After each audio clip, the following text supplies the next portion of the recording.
But yeah, no, I think it's always so interesting because there's so many jobs that go into not only a movie but into one scene. So I've longed to talk to somebody that does what you do. So this is gonna be a lot of fun. But how did it all begin? So I know it was something that from reading some of your book, like you were 8 years old, and at that point you just knew this was for me. What was it? What was it about it? Just a feeling?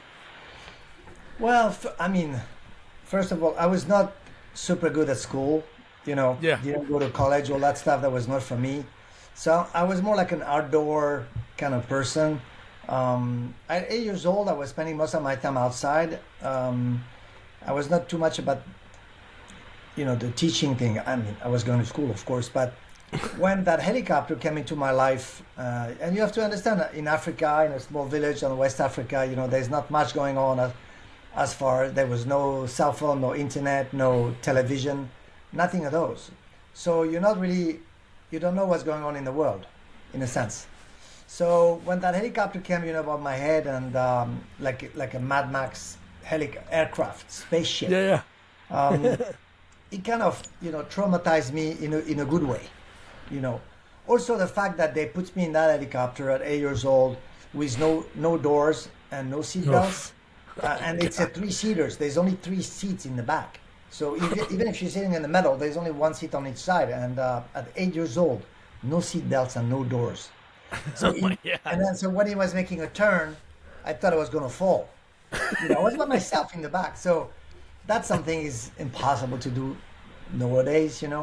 But so it stayed in my mind. And then, fast forward 15 years later, 12 years later, when I was, grown up, and then I went to the army. That's when I had opportunities to work with helicopter, and the whole thing came back. And then I decided that's what I want to do. That's wild. Where are your parents from? Are they from France? Because they're Yes, expats, right? yes, but they were teachers. Oh, okay, cool. Yeah, French teachers, all that stuff. So that's why, we were changing countries and go all over. You know. Amazing people, teachers. My wife's a teacher, so Okay. it's we would be nowhere without teachers. Yeah. Well, Really. for sure. Yeah. Yeah. Yeah. So what was it like? So obviously you were doing like the rally. You were doing those rally races. Like, how was that transition? Did somebody approach you, or was it something that you sought out? So the rally, it's because the company that I was working for at the time, they were also doing, it's like the Barra race, but they do it on a bigger scale. Like instead to do it in one country, they cross like a continent, like Africa. And right now, they did it after Africa, they did it in South America. And now they are doing it in Saudi Arabia in the Middle East. So they change continent like that. So the race itself is like 2 weeks, but by the time you prep it and everything. So that company was doing that. So I got into this because of them. And pretty quickly, I in that organization, you have different jobs. You can be a film pilot for the TV network, but you can also be a medevac. You can be doing, search and rescue because so many people, they get lost. You can be part of the organization. You can work for the reporters and the VIP. So me, I wanted to do the filming aspect. So I was hired by the TV network, and then I just doing the filming. Now, that's not film work. That's TV, which means there's a Yeah. big difference there. For TV, they don't really care too much the way you're shooting like something. They want to make sure you get who's passing the finish line, and who's Yeah. winning, who's losing, and if there is an incident, and get that guy. So it's more like they need exactly some items that you need to shoot. The filming work, it's totally different. When you fly for a movie, the way you are flying, translating the story to the audience, not necessarily what's happening on the ground. Because if you're shooting anything on its own, it doesn't tell the story because it's part of a 2 hours or 3 hours movie. So Yeah. the way if you do a 3 seconds rapid zoom in with the helicopter, you're gonna bring energy to the audience. They're gonna say, "Whoa," and you put like another music on top of that. It's like, what's going on? If you go super slow, it's a 45 seconds, and there's a dialogue in the car. You know what I mean? So it's a different Yeah. way to fly between the TV work, the filming, and then the movie work. So it took me a while to do the transition between the two. You know. No, it's so amazing. Just your story from what I read so far. And again, your book is Flying Sideways: The Story of the World's Most Famous Stunt Pilot. It's so funny whenever you think about.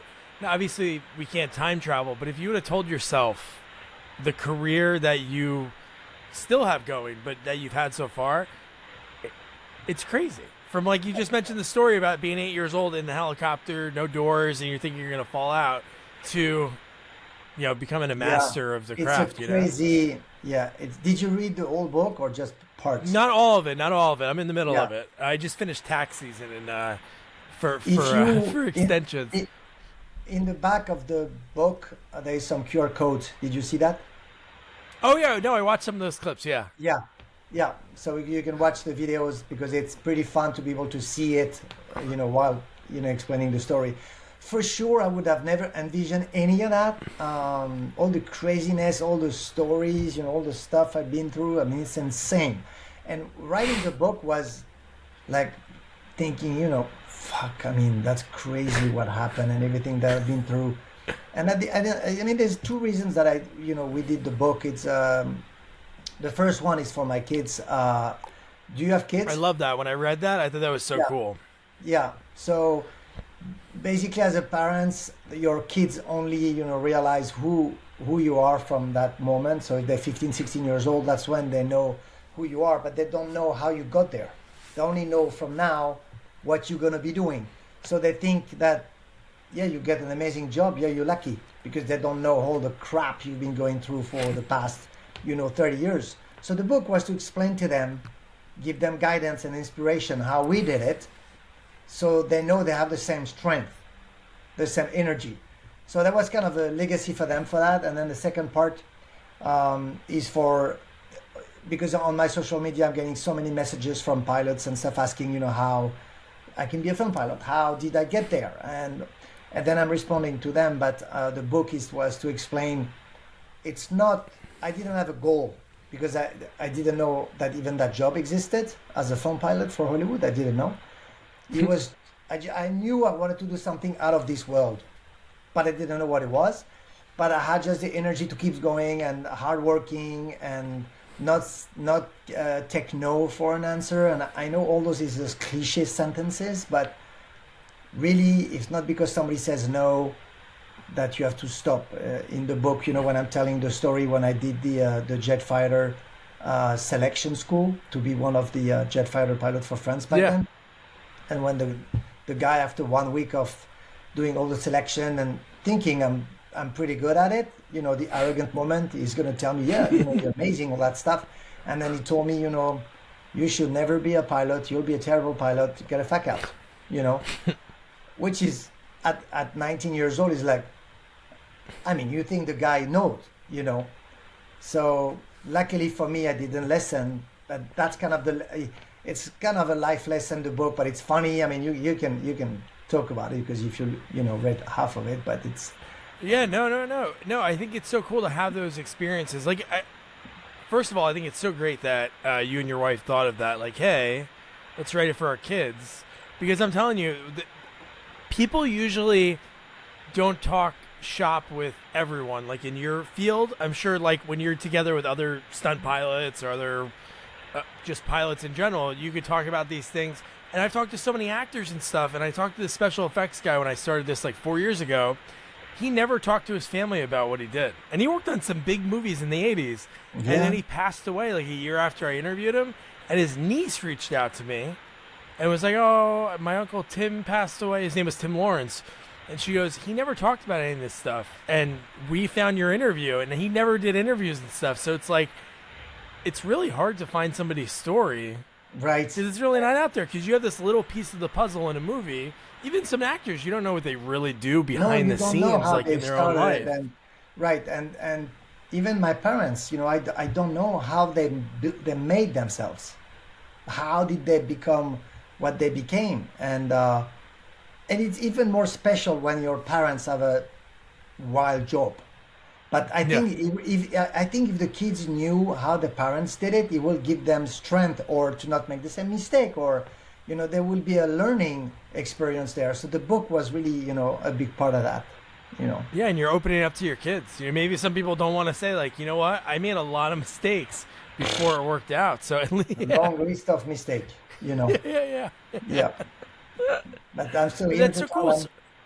So how did you like? So you're doing the rally for TV, and then like your first credits, I think in 1996, like some French films. Yeah. How did that? Was that a transition you made, saying, "Hey, I want to get into this," or did somebody same thing? Like somebody reached out to you to say, like, "Hey, would you want to do this?" So while I was doing the rally race, there is a company in England called ACS, Aerial Camera System, and those guys were also doing TV event, but they were also doing the big American film based from London. So most of the American film that comes to Europe, they go through the UK because of the language and all the people. There's a lot of filming people crew over there back then. Now you find them anywhere, everywhere in Europe. But Yeah. so that company approached me and said, Fred, we want to open a company in France, ACS France, the one in the UK and one in France, and we want you to be part of it. And they wanted me to be the pilot for the filming work that we'll develop together. So it started a little bit like that. So I was doing a little bit of movie, like French movie and not many American movie back then, because it's difficult to be approved by the studio. Like the studio is not going to work with somebody they don't know. Yeah. It takes a little bit for them to trust somebody. It's not like trusting you with money or what. It's trusting you for safety and can you do this? Like, because studio will ask, sometimes the story, it's a crazy ask, or they want me to do something completely stupid. So they want to make sure that the local pilot, he knows enough to say yes or no or how. So that's why it was hard for me to go and get big American movie. They were bringing the pilots from the US back then. And then slowly, then I met one guy, his name is Larry Blanford, and he shot the first Top Gun as a cameraman. And then he was doing a job in Venezuela for a big movie, and then the helicopter that was based there was under a French registration. And the pilot license need to go with the registration. So even if you take a French helicopter and you take it to Venezuela, you cannot use a Venezuelan license. You need to use a French license. Oh wow. Which is, if you think about it, like an American airline flight that goes from LA to France, the pilot is legally authorized to land in France with it because it goes with the registration, not the country. Yeah. So long story short, I had to go to Venezuela to do the film. And that was my first film as a film pilot. And that's when that guy, Larry, explained to me that he's a job in the US as a film pilot. There's only 4 or 5 guys in the world doing that.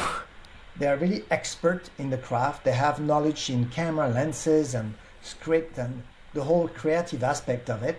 And he said, I had the skill to do it. And I didn't really understand exactly what he means by that. But that was a big shift. So I decided to put all my energy, my effort, my money towards to try to get film work in Europe. And in 2002, I decided to move to Los Angeles. So it took me 2 years to do that move because I had company, wife and kids, and it's not something you do overnight. So it took 2 years. And then in 2004, I did the transfer. And from that, it took me 5 years of back and forth between France and the US, try to build, a bigger market in the US, and then still working a little bit from Europe. So it was something, Yeah. Who was the, what was the movie you worked on, or was there somebody that championed you? I know, like Michael. What's so cool I think about your book, besides your story, is a lot of times people that are actors behind the scenes, they write books about their careers, but the endorsements you have. People love you, Fred. Like, that's so cool. All of them are great, but I love Gerard Butler. And just his thing, the way he wrote it, was like a story, which was so cool. And it was so in-depth. And it was so... To hear the biggest action guy. There's only, like, a few guys right now that I would say that can rival, like, the action guys of the 80s. And he's definitely in there. When he talks about, like, excrement, like, almost like pooping his pants because of the way you were above him in that helicopter. JR is Jerry, as we call him. He was amazing because when I asked him, if he can do an endorsement, so I sent him the book, and then he read it, and then he was so like he spoke to me for 45 minutes, and I said, I cannot put 45 minutes of our conversation. I need something, and then but he was. He's so creative, and he's so like rich in all the words and everything. He was, I mean, I love working with him. I had a blast, and he's such a good person. So yeah, that was cool. That was cool. Yeah, no, he's the best. I feel like he can do any movie. Like I love the movie Plane, but I feel like anybody in a movie that's just called Plane, it wouldn't work. But he just sells the story. He's that good no matter what. But I know that was pretty cool. All the endorsements you had. So back to my question. So what was the movie, or was it somebody that you worked with championed you and recommended you for other ones? Because you said how hard it was to get in. So when I moved to Los Angeles, it's not because I'm moving that suddenly, the phone is going to ring. Because nobody's waiting for you. And back then, my English was shit. I didn't know much about anything. So Larry Blanford, my friend that I flew for in Venezuela, he was the director of photography, so the cameraman. He had a movie called Fantastic Four, so the first one. Oh yeah. But it was in Canada, in Vancouver, close to Vancouver, in Whistler. And then he said, Fred, there is no American pilot that I know that have the Canadian license, so they cannot fly there, unless we take a ship from the U.S. and bring it to Canada. But the production didn't want to do that because it's expensive. They wanted to use a local ship. So then he said, if you can get the Canadian license, so he said the job is in 2.5 months. If you can get the Canadian license, I can pitch you and get you on the show. Because instead to use a local Canadian pilot that they don't know, let's use that French guy. He has a Canadian license, he's my pilot. So that was the entry. And it was a complicated thing for me to do in less than 2 months. So first, the helicopter that they planned to use was in Whistler, with a company called Blackcomb Aviation, and you need to have those guys to let you fly their machine. So they have to give their helicopter that costs $3 million to an unknown fucking foreigner, you know. So why should we give our helicopter to that bloody French foreigner? So I called, and that's on me. It's not production is going to do that for me. So I called the guy. His name was Steve, and old school guy. And I say, hey, Steve, I'm French, I'm a film pilot, I'm based in LA, yalla, yalla, yalla, and I need to fly for a movie in Whistler, so can I fly your ship? And he said, but Fred, you don't even have a Canadian license. I said, forget the piece of paper for a second. Would you let me, and back at the time I had 10,000 hours, which is a lot for a pilot. I said, I have 10,000 hours, perfect safety record, and I will treat your machine like if it was my own. Would you give me your machine? And he was old school. So he said, you know what, Fred? If you can get your license in 2 months from now, and he was convinced there was no way I was going to get it. If you can get your commercial license less than 2 months from now, and we do a little flight test together, if you're good to go, I give you the key of my machine. You can fly by yourself. I said, I have your word. He said, Fred, I'm old school. We handshake. You have my word. Hang up the phone. Then, I basically throw the whole cavalry thing. So I contacted a school in Montreal. Why in Montreal? It's because they speak French. So to me it was easier because my English back then was not B- like today. It was like Z-. Not good. So I was thinking, okay, I better go where they speak French. I didn't want to add that to the complicated, challenges. And I went there. And then the guy told me, Fred, it's 3 months to the commercial license. That's the fastest we can do. I said, that doesn't work for me. I need to have my paperwork in a month and a half so I can give it to them and I can do the paperwork. They said, there is no way. I said, the only way for you to do that is as a freelance, to do the written test, which is a 3 hours test, and you need like 95% of good answers. And then you need to do your flying test. And the Canadian license is not an easy one. And then you need to do your medical. And I said, okay, I'll do it as a freelance. But they said, we don't have anybody to teach you, because freelance, you do it on your own. And the books were maybe 3 feet up. like old pilot books learned for the exams. And I'm thinking, I don't need to learn to be a pilot. I just need to do the exam. So then I asked those guys, who are your best two students that just finished the exam? He said, well, we have those two guys, two French guys. So I went to see them and I said to the two guys, can I hire you for 10 days? We're going to work from 6 a.m. to midnight. I will rent a house. We'll work 10 days. You'll teach me for 10 days to pass the exam. I don't give a shit about the knowledge. I want to pass the exam because I'm already a pilot. I don't know. I don't need to know the weather and the clouds. I don't know all that stuff. I need to pass the exam. Can we do that? They said, yes. We made a deal. For 10 days, we work 6 a.m. to midnight every day. Crazy, crazy for like 18 hours a day. Like stupid idiots. And after 10 days, I did my exam. And those two were like, a husband and the pregnant woman is going to deliver a baby. They were in the little room waiting for me to do my exam. They were so stressed out for me. I was stressed out, but they were even more stressed out for me. I passed the exam. I succeeded. And then I did my flight test. And you have to understand, back then at 10,000 hours, the guy giving me the flight test, maybe he had 1,000 hours. Like, yeah. But anyway, so I did all that stuff. So after 3 weeks, I had my paperwork, which was amazing. And then I called Steve back. And I say, hey, Steve, I have my license. He said, I don't trust you. I don't trust you. I don't believe you. I said, I have my fucking license. He said, send it to me. So back then it was a fax. You have to fax it.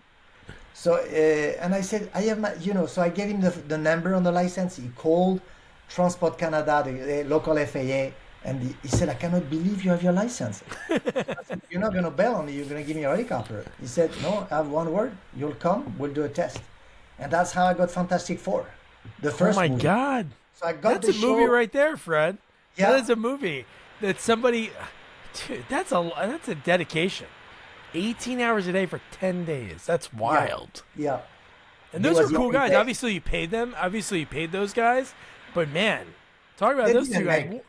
I didn't pay them a lot. I paid them whatever I could at the time. But they were super cool. And no dedication. And I was not going to let that go. Like, I had to fight for it. And then I did Fantastic Four. And then the producers and everybody say, oh, that guy is great. And then, from Fantastic Four, another one and another one and another one. Because... the movie business is referral and recommendation. That's what it is for obviously on screen people. Everybody can watch that, but a lot of it is referral. Like I've talked to people that said, like, especially for TV jobs, it's like you won't get any work, and then say you get like a guest spot on like Friends or Seinfeld, and then everybody else wants you because you were on that show, but. Of course, that's the only way you can get hired. It's like one of those like weird things in life that it's like. We want to hire you, but you need experience.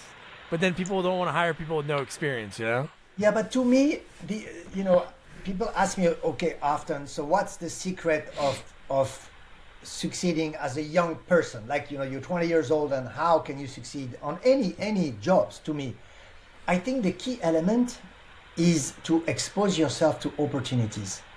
So what happens is people don't take a chance, Go meet somebody. Like, don't hesitate to knock the door at a CEO. Don't hesitate to go talk to somebody because you think he's not going to talk to you. Fuck that. Just go. For me, I was not going to stop because I was not going to get my license. Even though everything was saying on the website, you need 3 months, 90 days is the minimum. I took the plane and I went and I said, how can I reduce that? And then, so just create opportunities for yourself. And then if you do that, well, some of them won't work, but one may work. And then you take that and you take that and you take that. And slowly by slowly, the balls start to roll. And then I think it's valid for any jobs. Yeah, you gain experience. Even if you do something that doesn't work out, you'll learn why that didn't work out. And then you'll notice that the next time a situation that's similar comes up. Yeah, no, I totally agree. I mean, it's basically what the internship is about. But internship, you expose yourself, but don't expose yourself to a coffee machine. Try to expose yourself. So, but it is part of the process. But I think the way it is explained to the kids, it's not clear. Like when we tell them you need an internship, it's basically to be exposed to the working world out there. But I think we should explain it to them a little bit more. That's why in the book I'm trying to explain it to them. Create those opportunities, expose yourself, go explore. Even if it's a shit job, it doesn't matter. I remember at the beginning of my career, when I wanted to work for, I had 1,000 hours, and it's very hard as a pilot to go from 1,000 hours to like 2,500. And I was flying little helicopter, and I wanted to fly bigger helicopter. The company that had those bigger helicopter, the guy told me, the only way for you to really fly is we have a shuttle. It was in Paris, and they had a shuttle from the airport to the heliport, to the city by helicopter. It was 6 minutes. He said, if you go work at the airport counter and give guidance to the passengers, carry the suitcase, you can fly every day in the morning 6 minutes and 6 minutes at the end of the day. I did that for 6 months. Wow. I was telling people where the bathrooms were. I was carrying their suitcase. I was driving the van to take them to the helicopter. And every day I was doing my 12 minutes. But I showed dedication. I showed to that guy that I was professional. I was willing to do anything with a smile and a happy guy. But I said, after 6 months, I said, that's enough. Now you need to give me a chance, So, you have to pull the tooth. Like nobody's going to give it to you, No, you're right. Nobody's ever going to be like, oh, here's this great opportunity. No. Here it is, No. Never. It's not going to happen, So to in me, life, especially, I think it's in all walks of life, but in Hollywood, I've interviewed probably like 200 people, like behind the scenes and in front. Like, it is luck to get that one opportunity, but then you have to like nail that opportunity, because sometimes it's like you get one chance. I don't think it's luck. No, because you create your luck. No, you do create it. Luck. Yeah. No, it's more a timing thing. Like you have timing. Yeah. It's a skill to manage timing. It's not just a coincidence. So you have to make sure it's the right time to go talk to someone, and then you have to go. But I mean, there's a little bit of luck. The luck aspect is more you in good health and you're lucky to be right place, right time. It could be you walked in after somebody had a terrible audition, like an actress or an actor, and you just looked amazing, and to them, and they gave you that chance, and you nailed it. Because there's just sometimes you see people in TV and movies, they're like, oh man, remember that guy that starred in that movie that time, and then it didn't do well, and then he's like forgotten about. But most of the big actors, they went through like a fucking shit show. Yes, but what happened is you keep exposing yourself, and to a point, the timing will be right. But it's also the way you are introducing yourself. Like, it takes time to get the charisma, to get the confidence, and not be an ego maniac as well, not to be arrogant. Yeah. Because you can see if people they're nice and kind or arrogant. It's all that stuff, I think, that plays in your favor or not in your favor. But I think it's not just luck. I think you have to direct your own life, and the good things will come, but it may take time. No, that's true. No, totally. No, one. I don't know if you know the actor offhand. His name's William Sadler. Does that ring a bell? Yeah. So his story, when I talked to him, just like a quick anecdote, he was auditioning for. He was like in a few things in the '80s before he was in Die Hard 2. But he auditioned for Tales from the Crypt, and his audition was for a very small role. So he went into the office of Fox, he auditioned, and then at the end, he stopped at the door and he asked the girl that was the casting director, he goes, could I read for the executioner, which was the main character in the first episode that ever aired? And she's like, oh, well, we're kind of looking for people that are established actors that people know. And he goes, all right, but I know I could do this. And she took a beat, and he walked out, and then she opened the window and yelled in the window to the parking lot and said, come back up. And then that's the role that changed his life. So just saying those few words changed his life. He created an opportunity for himself. Oh, he did. Yeah, no, he stuck it out there. Yeah, no. But I think that's so that's why the book to me was also a reason we did that, because for me it's not a financial endeavor. You lose all the money you want with the book, but it's just to have that and give it to age, that say 16 to 30 years old, Yeah. and it's all the life lesson that I've learned and what I had to go through and all that stuff. And I think that's the key of success is to keep creating that Yeah. those No. opportunities for Just yourself. those two stories alone, Fred. They should make a movie about you. Because really, the fact that you did something that they said couldn't be done, and you did in like record time, and then the fact that you did like those 12-minute flights a day and put on all the hard work just to get your hours up at that point, and then say, okay, finally give me a shot. And I think what's even crazier, and it was probably when you were doing the transition to LA, you set the world record for the helicopter, the highest Yeah, altitude. yeah. How does that even come into your mind to think to beat that record? It's because when you get 40 as a man, it's or you I'm buy I'm a there. I'm almost there. okay, so or you buy a Porsche, or you want a Rolex, Yeah, or yeah, it's all those things where you need something to spice it up. yeah, Okay, yeah. because I believe at 40 years old, most of us you kind of cruising in life. I mean, the first 20 years you have to climb the ladder, but to a point you're cruising, and before you keep going up, there's a little of a mid level.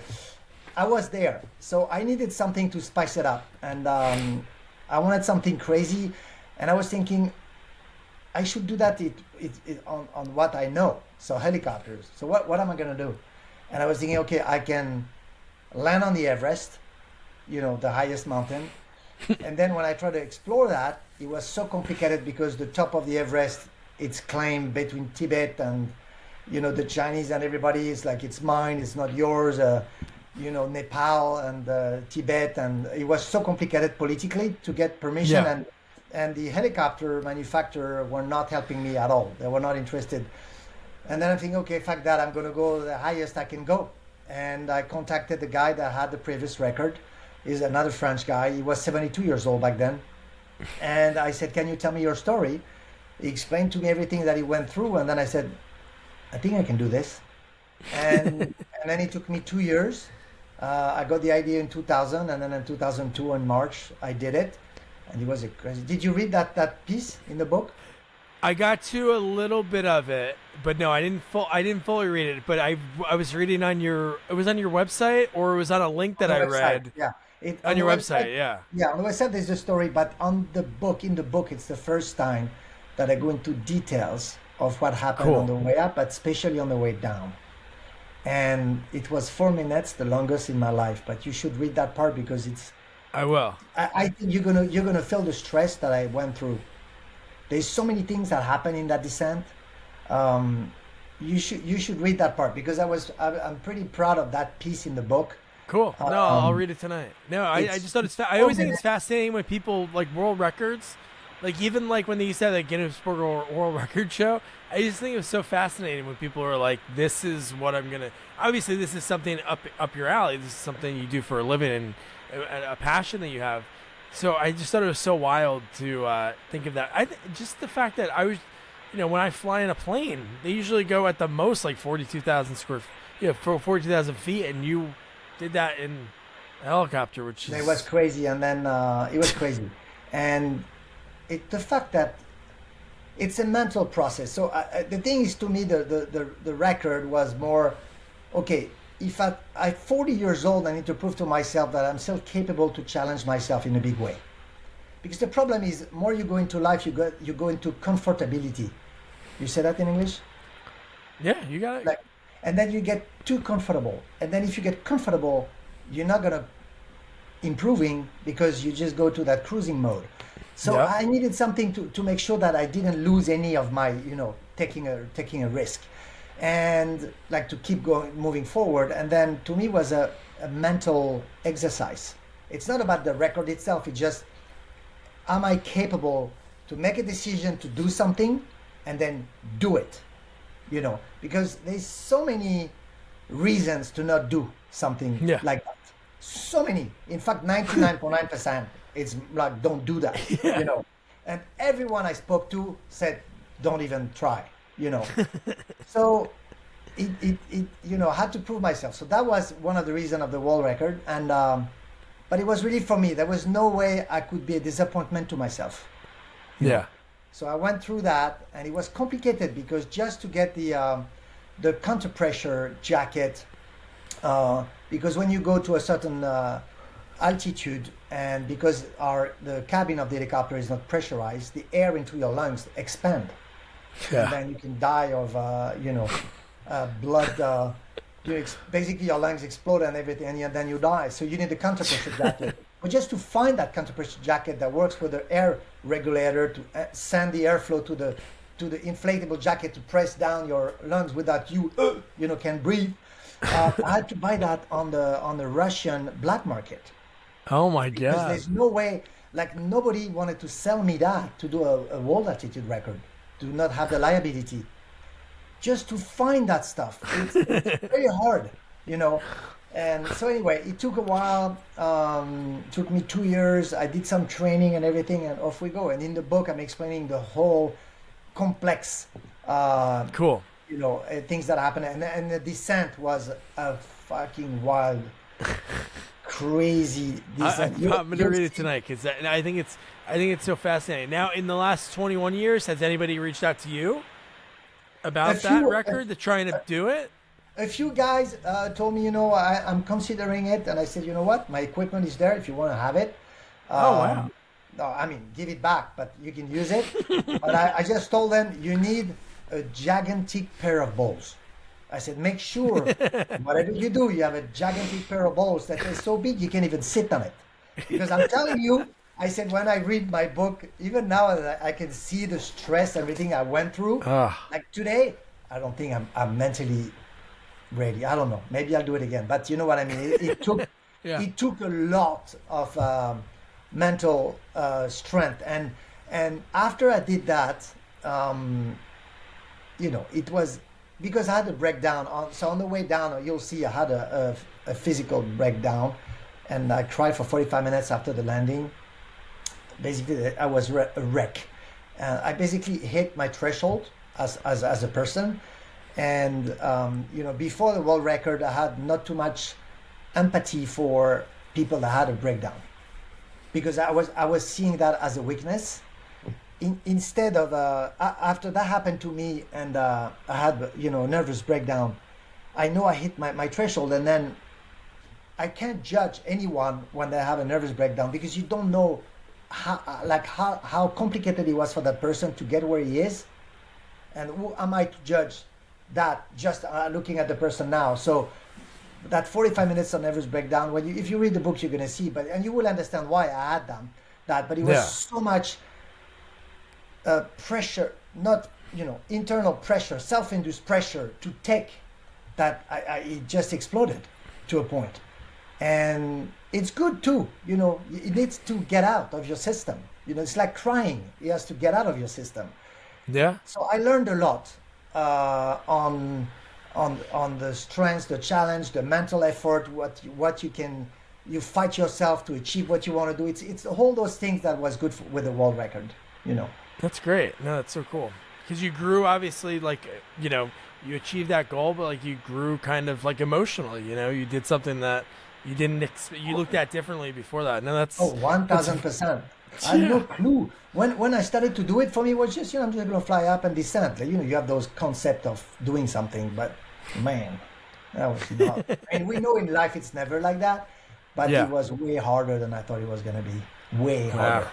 Yeah. So Fred, I always love whenever it's when I talk to stunt coordinators, or I talk to this guy that was like a Hollywood bug wrangler. What goes into filming a scene? So when a director, say Michael Bay, comes up to you and says, "Hey," how does it even start? Is it on a storyboard? Does he take a flight with something to show you what he wants? How does that go? So usually, I get 2 phone calls. Okay, it can be from a director, eight or a year, 9 months, 6 months before we're gonna do the show, or a producer. So usually, if it's a producer, it just needs a budget. So we don't go into the creative part at all. You just tell me, Fred, that's the script we have. It's not gonna be the exact one, but this is the script. Just send me a price. How much gonna be the budget? Because I have 2 jobs in that Hollywood industry. I do what we call aerial coordinator. And the aerial coordinator, is doing budget, is finding the aircraft, putting the crew together, is involved in the permit process, where we're going to do this and everything, and then you give that to the production. And then the film pilot, a stunt pilot, that's when we do the show. So I do the two jobs. So when the producer is calling me, it's more about the aerial coordination part. Yeah. But if the director is calling me, it's more the film pilot part. And usually when they're telling me, they say, okay, I'm going to send you the piece of the script or the script. Tell me if what I wrote or what I need to direct is feasible. And what do you think? So usually like an exchange like that. Sometimes they're not asking me it's feasible because it's something pretty simple, but they want to know how we're going to do it. But sometimes, like, Extraction 2, where I land on a moving train. Originally, Sam Hargrave, when he called me, he said, Fred, I want to do the most bitching helicopter and train sequence we've ever seen. So now he's telling me that, he's like, what can we do to make that happen? And I'm trying to remember all the movies I've seen with helicopter and train and see what did they do. And then he said, I want you to come with 3 helicopters attacking the train, and one is going above the train at 60 miles an hour, and 5 guys were rappelling down to the train. That's what he said at the beginning. And then I said, well, that's been done. I mean, I was not sure, but to me that was nothing.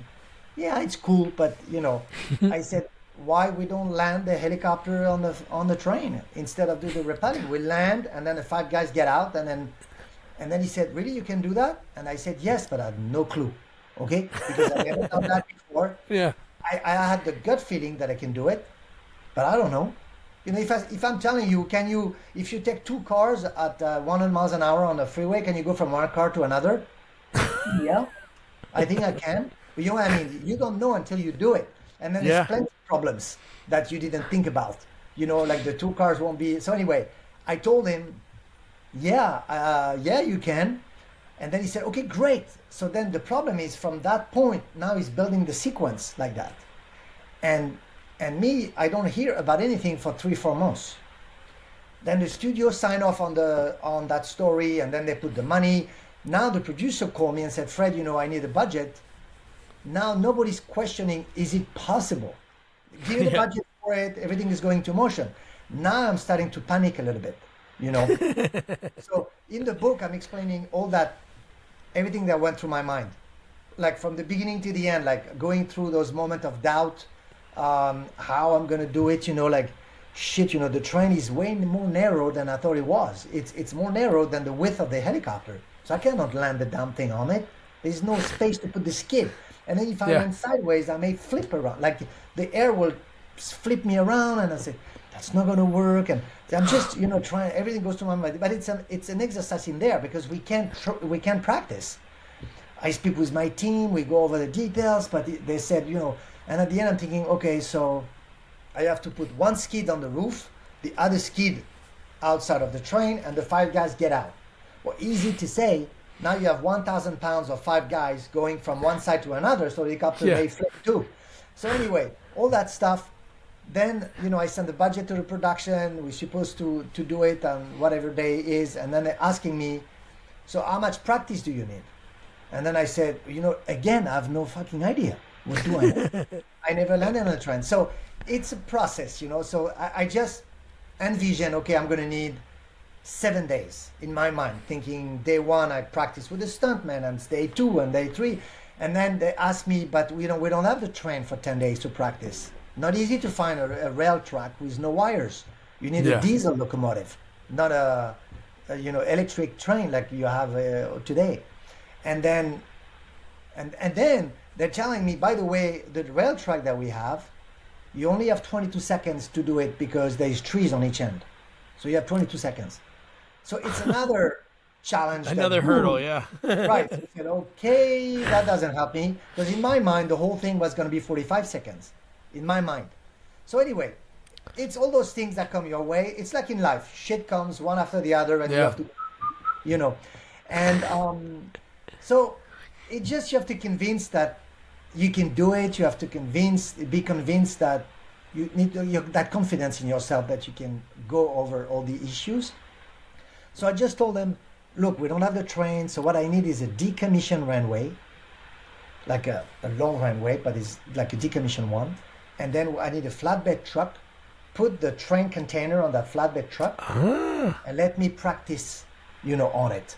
So we put cars in the 22 seconds, like if it was the trees, and then I was practicing in the 22 seconds. So we did it at 20 miles an hour, 30, 40, 50, 60, all the way to 80 miles an hour. And at the end, we told them, 60 is the best speed. And that's how we practiced. And if you look on my Instagram, a few weeks ago, I put a post where you can see a truck and I'm flying sideways in front of it. That's the Okay. truck. Oh, cool.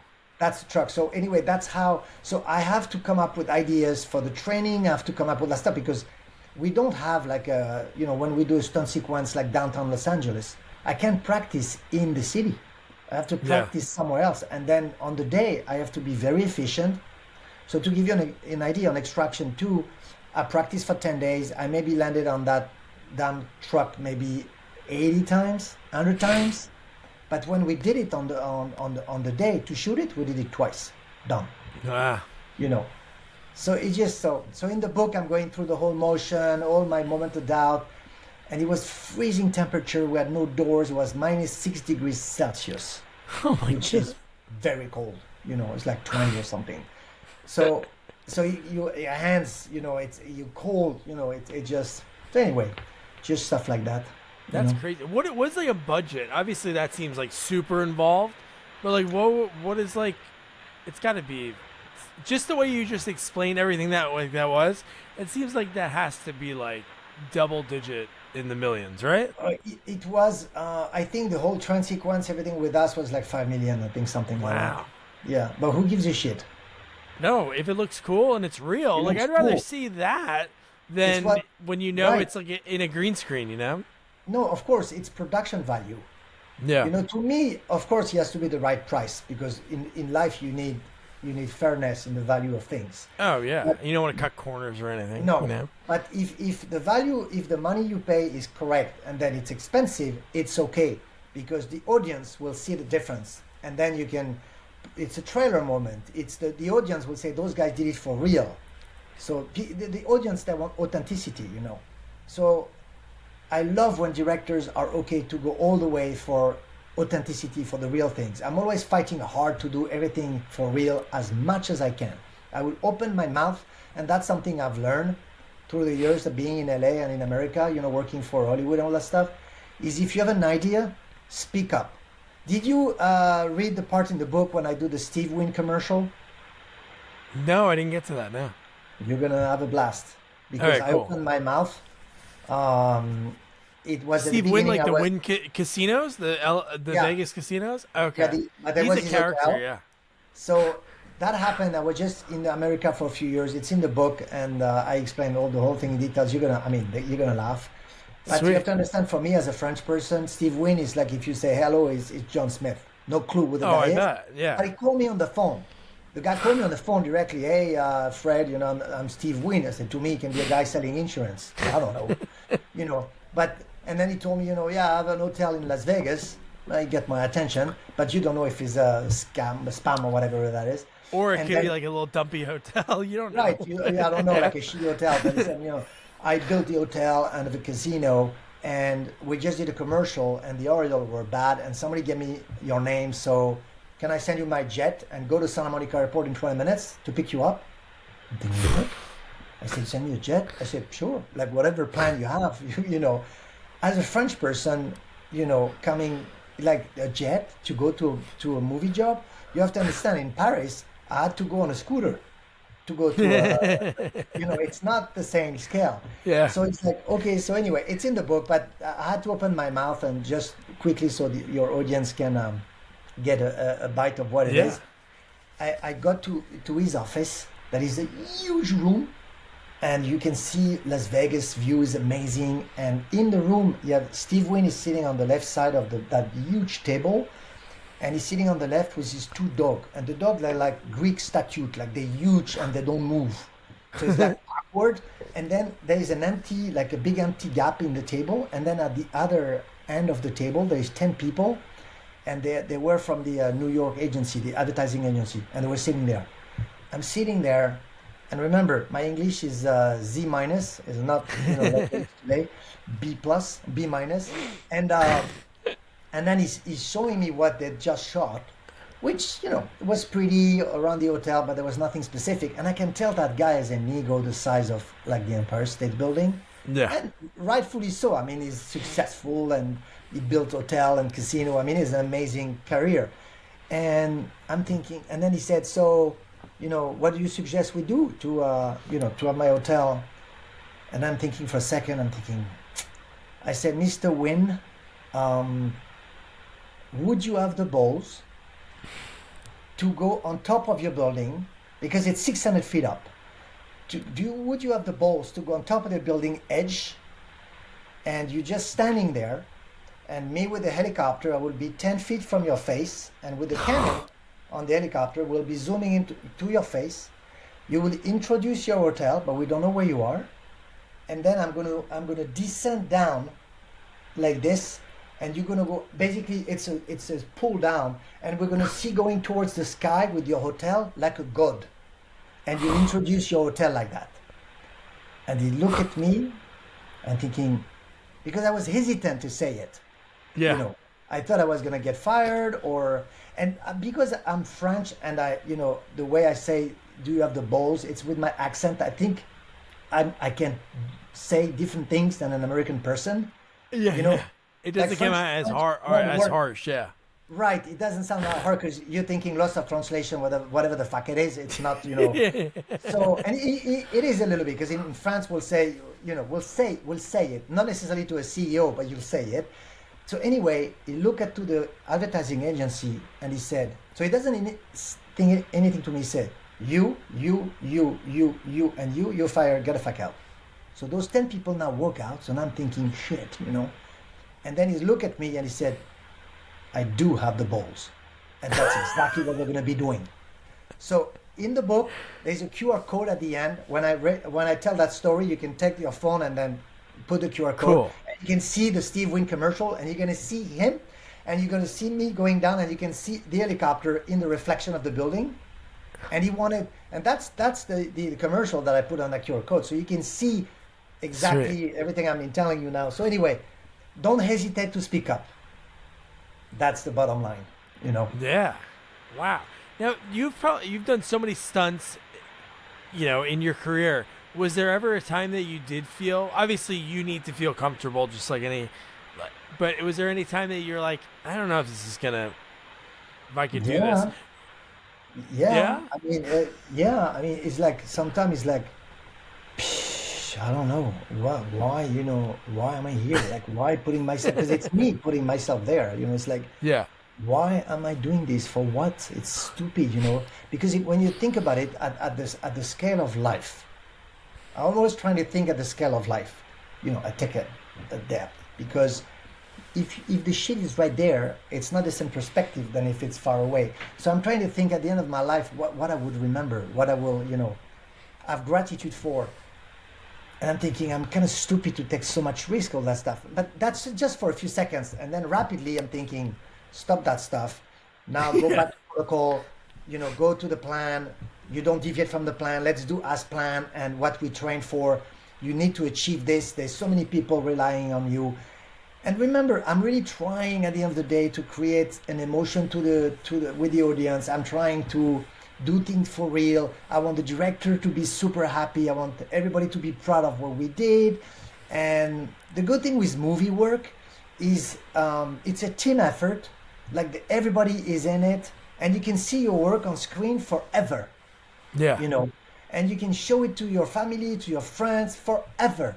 There's not that many jobs. I mean, you have podcasts, so you do the same thing. You can show, what you do. But there's not that many jobs where you can have 700 people working together for a year, and then you can see the result on the screen. That's pretty cool. Yeah. So I need to be proud of that. And that's one of the reasons I push myself. Even today, I'm working on some movies. Right now, it's like for next year, it's like, fuck, how I'm going to do it, I have an idea. You still fly, right? Oh, of course I do, all the time. Yeah. I just did, 6 months ago, Beverly Hills Cops 4, Eddie Murphy. Oh, nice. For Netflix, And yeah. we did some crazy stunt flying in there. One of the most Nice. complicated sequence I've done in my life. When you're gonna see it, you'll remember what I'm telling you. It's like crazy Yeah. shit. Like They filmed that in L.A. in LA, downtown LA. Is Some sweet. crazy crap. Like you have no, like there's no way you're gonna think it's for real. Yeah, I saw it on your YouTube. You had some cool clips. One was you filming. I always forget the that ravine, the ravine in L.A. The famous one where it's in a million movies, but it's all like grayed out and there's like a little bit of water. There's always chase scenes in it. But you put a Ah, clip yeah, on yeah, your yeah. YouTube like 2 years ago, and it was like, it's like it was so cool looking. Just the fact to take a helicopter under those bridges, to me that's Yeah. just like, Ah, yeah, to yeah, just yeah. think of that, it's wild because No, even it was though the LA River. It was the LA River. LA River, yeah. So Yeah. like just the fact that obviously you know what you're doing, you know the depth like from where you're sitting probably to the top of the blade. So you have that idea, but just Yeah. watching that, just thinking, ugh, it's crazy. The thing is, it's like if you drive a car and you go to a parking place that is tight, but you know you fit. Yeah. You know you do. The only difference between that and me in the helicopter is if I make a mistake, I die. When in the car, Yeah. you're just gonna wreck it. But it's the same idea. The only difference is the weight on your shoulder as far as the liability goes, your life, the people's life. But it's the same. You know you fit. There's no data. There's nothing. You just look at it and you know you fit. So it's the same for me. You know, Yeah. I just need to be solid up there. Yeah. No, it's just crazy to think about just the flying aspect under things, and I just think the proximity when you're near other helicopters or other planes or that close to actors like Charlize Theron, and right? Were Yeah, you like super yeah, close to her in a shot? Because she had a really super cool quote close. too. Yeah, Like, we did old guards too with her, and the movie oh is yeah, not yeah, out yeah. yet. And we Okay. did some crazy stuff with her. She had I told her, you have a gigantic pair of balls. You do. And she said, I'm taking that as a compliment. I said, yes, it is. But I said, Yes. really? No, she was amazing to work with. She was super nice. She was listening. And, with her, when we started to do and I can't tell you too much because the movie is not out yet, but Yeah, yeah. technically we're supposed to do 95% with a stunt double and 5% with the buck. So 5% with her in helicopter, sorry. She was going to do 95% on the buck on stage. And then with the stunt double, I was going to do 95%. And I've asked if I could have a moment with her one-on-one. Because there's an entourage and everybody has an idea. I said, can I just have a moment with you one-to-one? And she said, yes. A lot of actors says no. I said, I'm going to send you my assistant. And then what I'm going to do, even Yeah. if it's a nice person, but what I'm going to do. So we sat down with her. We spoke for an hour and a half, and I told her, because she was worried about helicopters. She was afraid about helicopters for all the thing we know, Kobe Bryant accident and this and that, and Hmm. so all those, famous things. And then I told her, I said, I'm a family man. I have a wife. I have 2 cats. I have 3 kids. I have my life. I love my life.